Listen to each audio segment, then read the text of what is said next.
Hey folks, it's me Eddie again, and today I'll be continuing to read from my book, Wallace Park, a memoir. You can get it off of Amazon.com. Just type in Wallace Park, a memoir, and you should be able to see it with some reviews. And we'll be reading from chapter 2, A Crazy Lady. But before I get into the book, I'd like to get into a little bit about myself. In the first chapter, I didn't do that. I was just trying to grab the reader. I would personally like to get to know my audience a little bit better. I'd like for you to get to know me a little bit better, both through our, not only just from my reading to you, but your comments to me, your thoughts, negative or positive, whatever they may be. And that's pretty much it. So just to kind of sum up what I actually do for a living, I don't write books for a living. I write because I enjoy it, and I'm not like one of those writers that sit down every day and do it religiously. In fact, I'm a huge procrastinator, and I'm always tired. Maybe it's because of my age, I don't know, but I don't I feel like I got this attention deficit disorder symptom that when it comes to writing, I have to feel a certain way. The climate outside has to be different. Is it raining? Is it not raining? Do I feel like writing? Do I want to spend 20 minutes of my time instead of shopping Amazon? I mean, I don't know, So, writing is a tough job, man. It's probably one of the toughest jobs anyone can have. Now, I know it's not out there digging ditches and building, forms for a building, but I've done that too, to some degree. I own and run a pressure washing company here in Oregon, and I've been doing that for about 13, 14 years now. I've been in the labor industry all my life, most of my life, not all my life. And I understand the value of hard work. I also understand the value of a dollar. I know how hard it is to make for most of us, average people. And so, from my work, I have gotten injuries like spinal stenosis, arthritis, things of that nature, and I can no longer do it as much anymore. So it's not my dream job, but it is a job that I've worked, a business that that I have nurtured over the years and have grown to be very successful at, and have gotten a fairly decent clientele because of it. But I just want to put this out to you as well. Be proud of any job that you have. I know it's hard to feel proud of what you do, especially nowadays, when you're working a job and you don't always make the kind of money you would like to make, and you don't always get the respect you feel you deserve. I've been through all of those scenarios. I have been through, I've had just about every job under the sun, really. I've had jobs that paid, I remember I had jobs that paid less. It was like $3.25 an hour or something like that. I'm 49 years old now, so I've had a lot of jobs over the years, but I've worked so very hard for everything that I've ever gotten, and which isn't a lot really when you look at my situation, but I understand the value of something. Like if I buy a car, I'll keep it for a long time, and I work on it, because the idea of buying a new car is just not feasible for me, or I'm sure for a lot of people out there who are working every single day and struggling to make ends meet, and that's literally struggling to make ends meet. So I understand how hard it is to have a good job, and to you employers out there, if you are an employer, keep in mind that you don't have to be a Donald Trump, to be respected. I mean, you just have to understand people and what their motivations are. What is it that they want from you as a manager? Some employees' motivations is money. Another is respect. Another one could just be you giving them more work that seems with more responsibility. Get to know your employees. I'm sorry I'm going off some tangent and stuff, but I am an employer as well. And so anyway, I just thought I would just tell you what I did for a living, and if you have any comments about the reading or me as a person or anything, please put something down. I'm more than happy to I'll respond to every comment I get, I promise you. So far, I don't think I've had any hits on my readings yet, but I'm really hoping that some people will catch on and share it. Okay, so let's move right into it. Chapter 2, Crazy Lady. Okay. Entertainment came cheap in the neighborhood. If there wasn't a couple of wild Puerto Ricans climbing the outside window ledges to see who could reach the 14th floor, somebody was throwing a mannequin from the rooftop, then yelling down into the crowd. These were dysfunctional, idle-handed pastimes that people found positive to do. But my favorite entertainment was playing by the living room window with my Star Trek and Evel Knievel action figures, or watching the show Beretta. Mom didn't like Joey and me playing outside because she was constantly worried about what could happen. It wasn't long before the circus act would bellow a horrid sound outside the living room window one day. I hurried over, gaping down into the street where a crowd of people gathered and the Hells Angels kept their motorcycles. I spotted a heavy black lady who must have weighed at least 300 pounds. Dancing half naked through the crowd of heckling passerbys in the middle of the street. She was singing and flailing her big flabby arms as if she were in the privacy of her own home. A couple of guys sitting on the neighborhood bench were shouting profanity at her, laughing and taunting to see more. I waited for the police to show and take her away, but it seemed like an eternity. Then I heard a deafening sound of sirens echo through the lower Manhattan streets, screeching to a complete stop as cops rushed out of their cars in disbelief, quickly making their way through the barrage of people and grabbing the lady's flabby arms. Our corpulent lady dancer then screamed, "Ah, let me go! Let me go! Rape! Rape! Somebody help me! I'm a virgin! I'm a virgin! Please don't take me away!" One cop exclaimed, "Lady, shut up! No one's gonna rape you!" "Please, don't take my virginity away," she pleaded. The cop had a disgusted look on his face and became impatient, forcefully saying, "Lady, I'm just gonna cuff you, then take you in." Then, to the other officers, he said, "Damn, I can't cuff her from behind. Her arms are too big." "Just put her in the car," another cop suggested.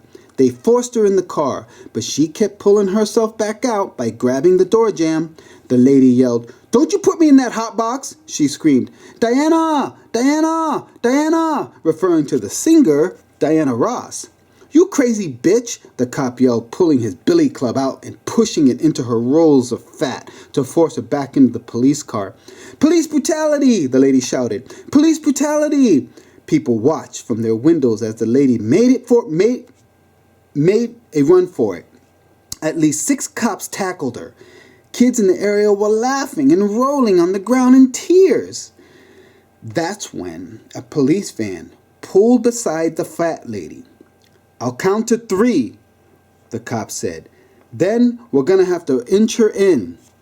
The fat lady yelled, "Ain't there no justice? You hurting me. Ah, you piece of old white bread honky." "Lady, shut up. We haven't even moved you yet," the cop said. "Here we go, guys. On 3. 1, 2, 3. Lift!" They heaved, but progress was slow. "Hurry, put her in the van," she insisted with a strained look on his face. Or he insisted.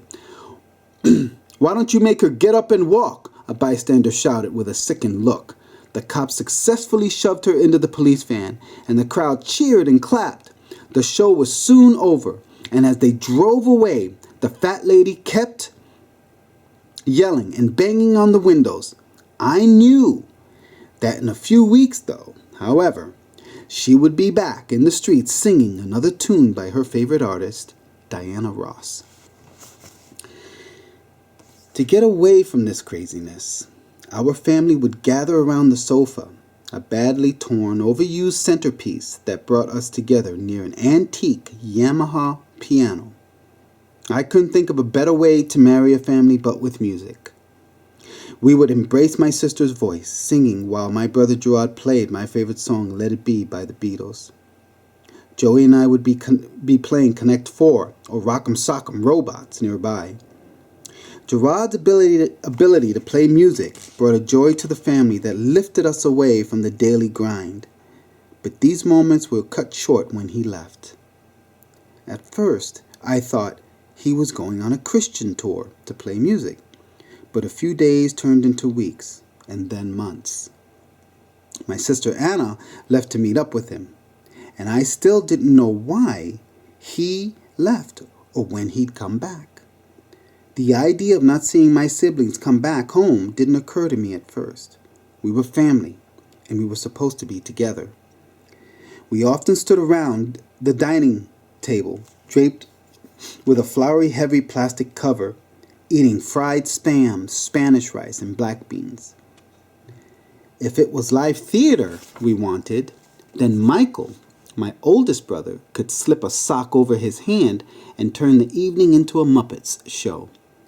In some way, we all possessed a special talent.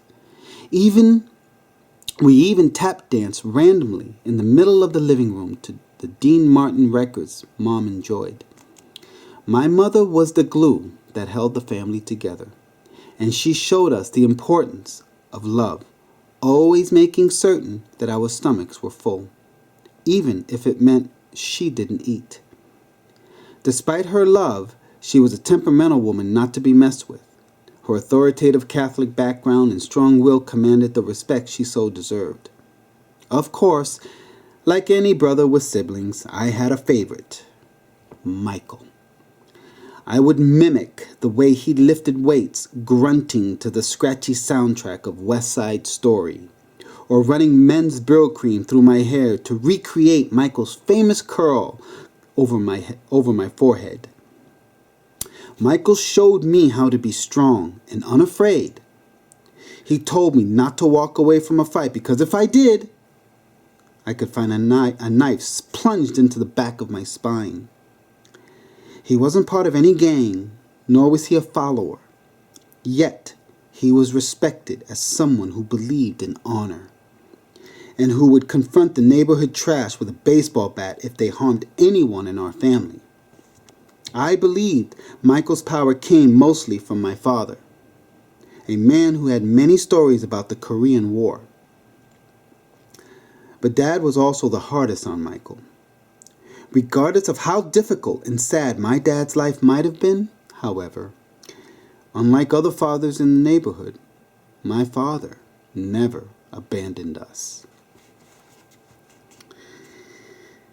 I hated nothing more than being so scared of a bully that death became an option.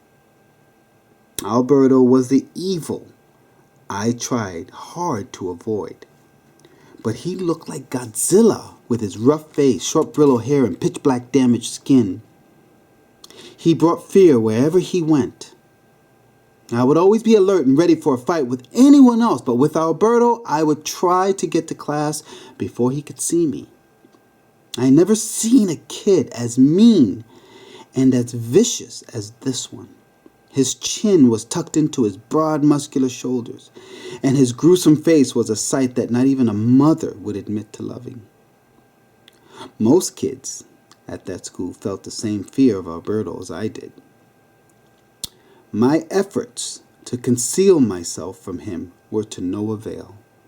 When he saw me walking to class one day, he rushed toward me, raised his right hand, and pushed me back by my face. The back of my head slammed against the school wall as all the other kids watched in terror. My books fell to the ground, and another kid kicked them down the hallway. I looked around, but there was no teacher I could call for help. Afterward, I was too embarrassed to go to class, so I rushed out of school and ran to my Uncle Carlito's house on Essex Street. When I got there, I hurried into the elevator, anxiously pressing the button to the 14th floor. "Carlito! Carlito!" I cried out, banging on his front door. What is it, Eddie? What are you doing out of school?" "Alberto pushed me in the face." Alberto? Who the hell is Alberto? What do you mean he pushed you in the face? Where is this kid?" I replied, breathing with difficulty. I was heading to class and he just pushed me my face in the wall." Carlito threw his leather jacket on, snatched a razor blade from the bathroom cabinet, and grabbed my hand. "Come on, let's go. I'm going to go kill me a bully." Then he briskly walked me back to school. When we arrived, Carlito walked in that school like he owned the building and everything in it. Carlito looked down at me and asked, "Where's Alberto's class?" "This way," I anxiously said, guiding him down the hallway, targeting my finger at the classroom door. Without hesitation, Carlito kicked it open and exclaimed, "Where the fuck is Alberto?" Then he carefully removed the sharp razor blade from the inside of his jacket and looked intently at every kid in the classroom. The teacher, with a crack in her voice, politely said, "Sir, you're going to have to leave, please." He ignored her and focused his attention on the older kids. I could see Alberto's face swollen with fear and his body paralyzed at the back of the classroom, knowing there was little hope for his future.